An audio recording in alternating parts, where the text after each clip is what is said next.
Continuamos con más del día y en esta ocasión recibimos a Claudia Álvarez Troncoso. Ella es abogada y experta en todo lo que tiene que ver con lavado de activos. Un tema, Claudia, saludos y bienvenida, un tema muy importante para la sociedad y más en estos momentos. Muy buenos días, Indira, don David. Efectivamente es un tema, siempre es importante, pero en estos últimos días más importante aún que tengamos conciencia de qué es y cuál es el impacto para todos nosotros. ¿En qué consiste, Claudia, el lavado de activos? De una manera que lo pueda entender cualquier persona que está ya sea en sus casas o a través de la emisión en YouTube del Día RD. Bueno, simplemente el lavado de activos es aquello que se origina, unos ingresos, unas ganancias que se originan o se obtienen de una actividad ilícita que se realizó, y entonces cuando queremos tener esas ganancias o esos ingresos y volverlos a ingresar a la economía dándole una apariencia que vinieron de una actividad lícita per se. Entonces, cuando hacemos esas transacciones, esa transacción, ese proceso donde se integran de nuevo esos fondos, es la manera en que se están limpiando o se están lavando esos fondos para dar apariencia de que vinieron de una actividad lícita y no de algo ilegal. Vamos a invitarte a un café, Claudia.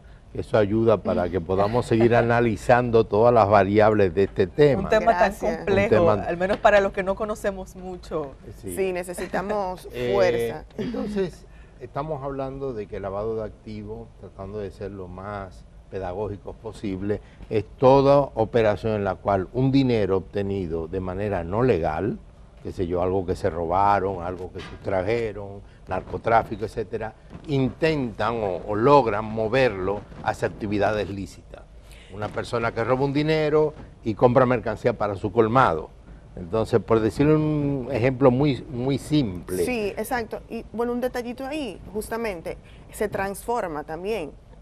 Puede quedarse como dinero líquido, en efectivo, o puede transformarse, que es lo que usualmente ocurre. Transformar, cuando quiero decir eso, en el ejemplo que acabas de poner, don David, es ese dinero líquido se transformó en una mercancía para ese colmado. Entonces, en otro ejemplo podría ser que eso se transforme en un vehículo de lujo normalmente, porque queremos que represente dinero en un momento dado cuando queramos volver a transformarlo, es decir, cuando lo vendamos, o sé yo, saquemos una póliza de seguros y entonces queramos canjear esa póliza, se convierte en un inmueble, etcétera, o en otros instrumentos, por ejemplo, financieros igualmente. Permíteme para completar esta parte como de definiciones. La otra expresión que también provoca mucha confusión a la gente, más que esta, es el concepto de extinción de dominio. ¿En qué consiste esta extinción? Hablamos todos de ello, creemos saber lo que es, pero ¿qué es extinción de dominio propiamente?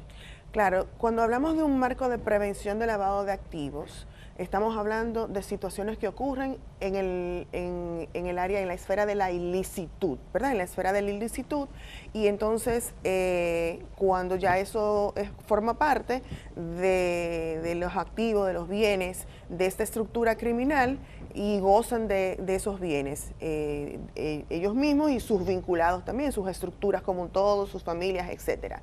Dando apariencia de que es algo lícito, como dije anteriormente. Entonces, cuando se le da un seguimiento a través de las autoridades persecutoras de este delito, pues, ¿qué es lo que queremos? Bueno, queremos también que la persona cumpla una condena penal, pero igualmente queremos también perseguir los bienes que obtuvo de manera ilícita, en un ámbito ilegal. Entonces, eso es lo que queremos, extinguir la propiedad que tiene ese criminal o esa persona que se presume ser un criminal, que realizó una actividad ilícita, para desprenderle de ese activo, de ese bien, extinguirle su propiedad, para que no pueda seguir teniendo usufructo o gozo de ese bien o de ese activo, porque se sabe que fue de una actividad ilícita. Entonces, esa es la extinción de que no tenga el dominio de esa propiedad. Bueno, hay varios aspectos que pienso que es importante como que diferenciar. Ahí entendemos que por un lado está lo que es la ley de extinción de dominio, que es ya más esa persecución, y la ley de lavado de activos, que habla de ese dinero mal habido, si no me equivoco, que se está utilizando, se está lavando en de otras maneras. ¿Se podría decir que existe, que en República Dominicana el tema de lavado de activos es un tema recurrente, que hay, es decir, que tiene una gran preponderancia entre formas de criminalidad? Mira, las Naciones Unidas ha indicado que a nivel global, entre un 2 a un 4% del PIB global, o sea, a nivel mundial, y también y eso está llevándolo a cada uno de los países y jurisdicciones, entonces tenemos fondos, está ya inmersos en la economía mundial, todo este dinero ilícito o dinero sucio, si queremos llamarlo así. Perdón, Claudia, dijiste del 2 al 4% de toda la economía es lavado de activos. Es dinero sucio, que puede incluir lavado de activos también.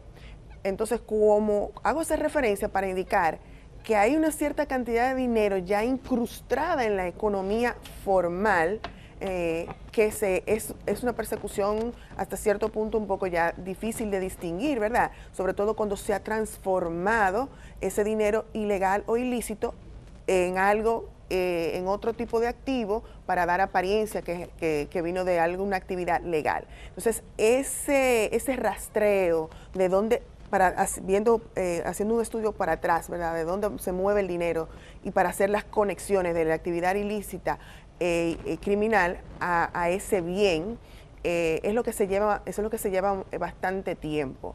Entonces, para eso es necesario tener conocimiento, estructuras, investigaciones. Por eso es que vemos que estos casos dicen, no, tiene 10, 15, 20 años, 5. En parte porque puede haber un tipo de un no deseo de una persecución, ¿verdad? Porque hemos visto esos tipos de casos, sí, que se hace una permisividad para dejar que esa estructura criminal pues fluya por algunos intereses que toca o que le beneficia. Lamentablemente también, debemos decirlo, son seres humanos también los que trabajan en el ámbito de la persecución y se han dado situaciones en ese sentido y las tentaciones son muy grandes y el mundo criminal trabaja así también. Sí. Pero se necesita un tiempo para poder monitorear y darle seguimiento y armar los casos también. Claudia, una pregunta. Vamos a partir de un supuesto que se logra pasar la ley de extinción de dominio con las variantes que se quieran, pero logra pasar. Una vez integrado en el sistema judicial, en el sistema de leyes, esa ley de extinción de dominio, tú como experta, ¿qué otras leyes faltarían para completar de alguna manera y blindar que las actividades criminales no le saquen ventaja a lo que les reditúan sus actividades delictivas? O sea, ¿nos faltarían más leyes en República Dominicana aparte de la ley de activos? ¿Hay algún aspecto que estamos descuidando y que se convierte como una especie de puerta abierta para el crimen? Indudablemente que es la modificación del Código Penal.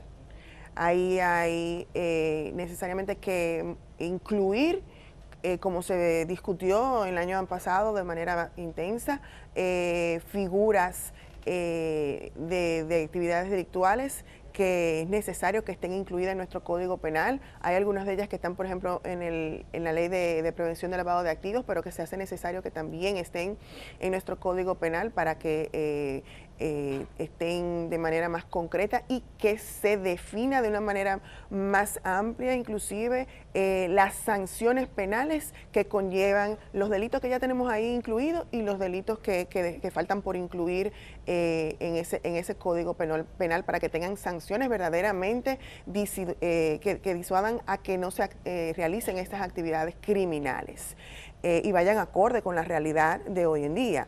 Y yo diría también una actualización de la Ley de Prevención del Lavado de Activos, la Ley 155-17, para actualizarla a los nuevos delitos que tenemos en la actualidad, ¿verdad? Que incluyen muchos elementos de la tecnología sí, y de innovación y todo eso, y del cibercrimen. El proyecto de ley de cibercrimen que se presentó, luego se retiró por unos elementos ahí que tenía que tener concordancia con las situaciones sobre libertad de expresión, ¿verdad? Porque no queremos perseguir un crimen coartando una libertad. O sea, es necesario, y en toda situación de denuncia, de persecución de todo crimen organizado y de la corrupción, indudablemente que la libertad de expresión en su representación del famoso cuarto poder, que es la prensa, es necesario, sobre todo lo que es la prensa de investigación, el periodismo de investigación, que va muy de la mano sobre eso. Yo creo que esos son tres elementos, hablé ahí de tres legislaciones que es necesario actualmente, y siempre estar vigente, porque en el mundo criminal suceden actividades nuevas, metodologías o tipologías, como le llamamos, nuevas, y algunas que eran viejas en y constante renovación. Sí, Claudia. ellos siempre están creativo, innovador, siempre anda 2 o 3 pasos un poco más adelante que las autoridades y las estructuras de legislación, que tiene un proceso mucho más burocrático, y ellos son una estructura organizada a esos fines y dedicado para eso. Claudia, a propósito de la ley de extinción de dominio, ayer estuvimos viendo un tuit que realizara el ministro José Paliza. Vamos a ver si lo podemos poner en pantalla, productora. Él ahí dice que la comisión que estudia este proyecto de ley de extinción de dominio acaba de concluir sus labores rindiendo informe favorable, y dice que con este paso pues se avanza hacia la aprobación definitiva de ese instrumento. ¿Cree usted que tendríamos una ley de extinción de dominio ya aprobada este año, o qué ha pasado que se ha retrasado tanto? Se ha retrasado mucho, más de 10 años vamos a tener ahorita mismo, porque hay muchos intereses que toca la ley.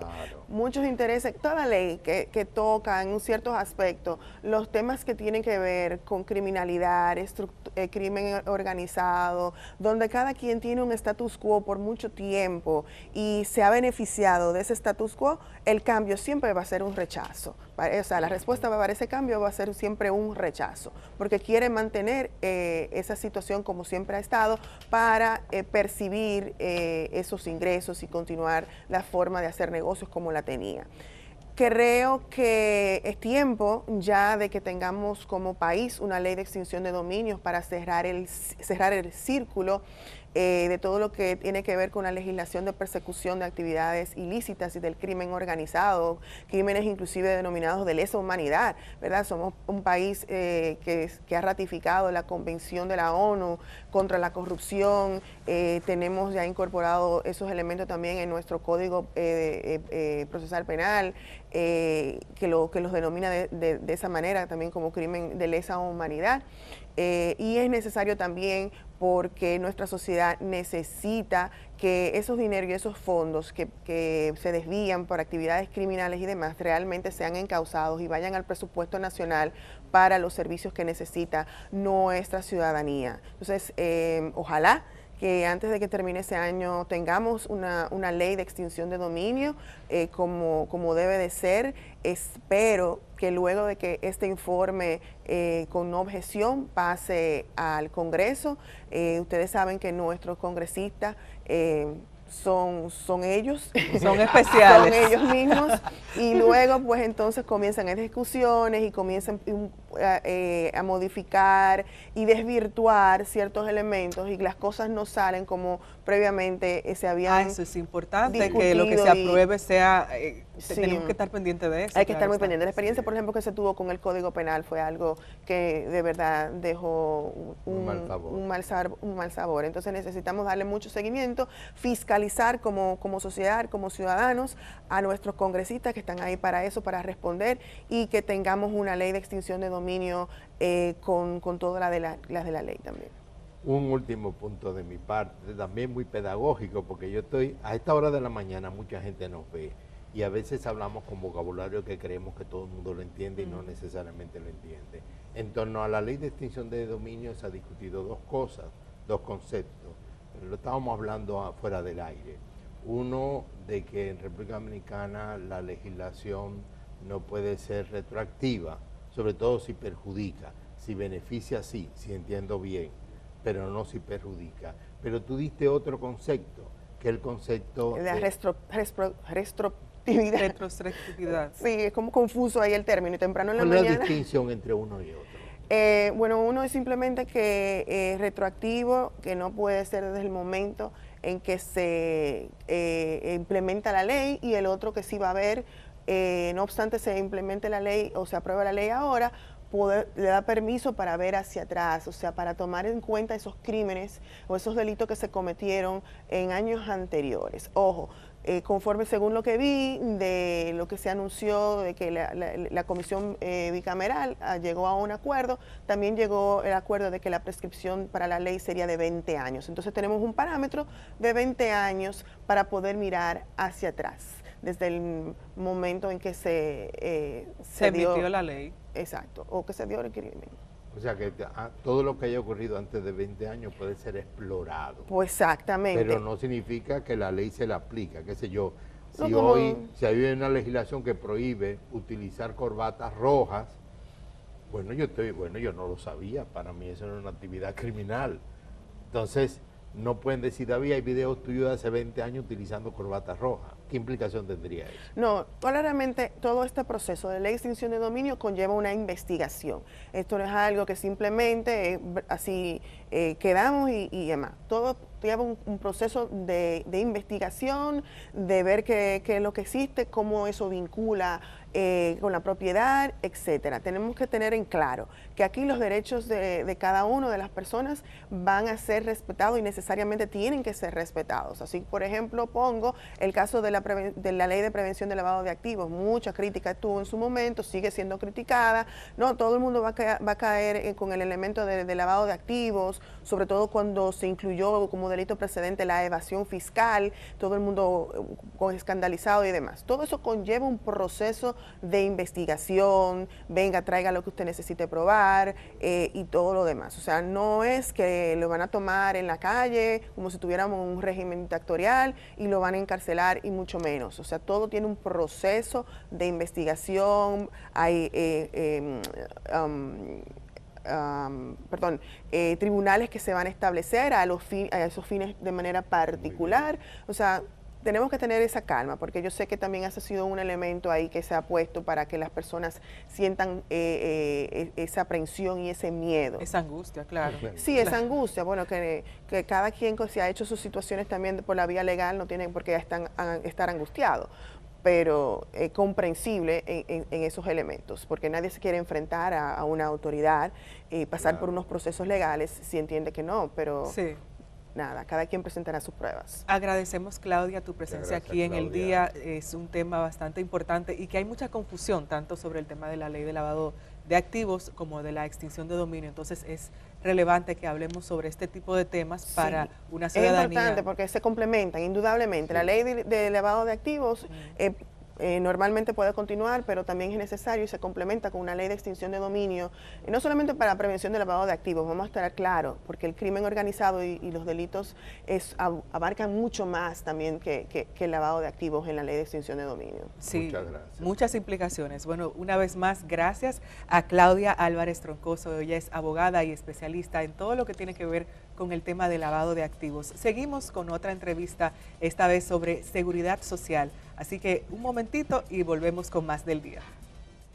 El día camina contigo allá donde vayas. Cuando salgas de casa, continúa con nosotros en YouTube. El día, 25 años de buen periodismo.